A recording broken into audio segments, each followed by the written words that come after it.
I don't know how I feel about Little Miss Curious because I don't think I like the message it gives. We learn that Little Miss Curious, who has a wonderful design with a little question mark ponytail, is a very curious character. She lives in a question mark shaped house. Her garden is full of question marks, and she is full of questions. So the how, why, and what of everything. And what follows is her visiting various characters and asking quite a sensible question. Why is it called a sandwich if there's no sand in it? And we don't get a sensible answer because she's asking Mr. Nonsense. But she goes and asks these questions to a lot of different people. And they get so annoyed at her that she gets kicked out onto the street. And Little Miss Careful is waving an umbrella at her. And Little Miss Curious has to run away. And I don't like that.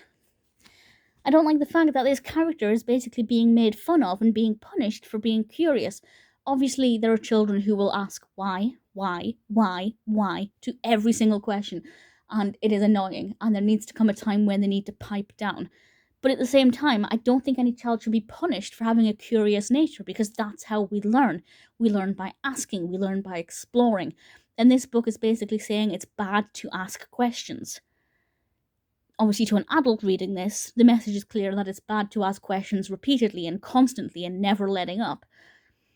But I think to a young reader reading this, it seems like Little Miss Curious has asked a couple of questions and has been chased out of town for it.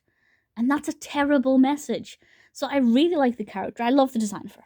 I think she looks absolutely fantastic with the little old mouth and her question mark. I think she looks great.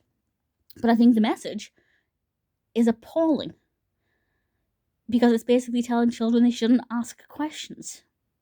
As I said, yes, she's asking them in abundance, but that message I don't think is that clear. It's not strictly saying don't ask many questions. It just feels like it's saying don't be curious and don't ask questions because she's being punished for it. I think it's a terrible message. Now, I grew up reading these books, and I would have read this one, and it didn't stop me from being curious and loving knowledge. So maybe I'm overthinking it.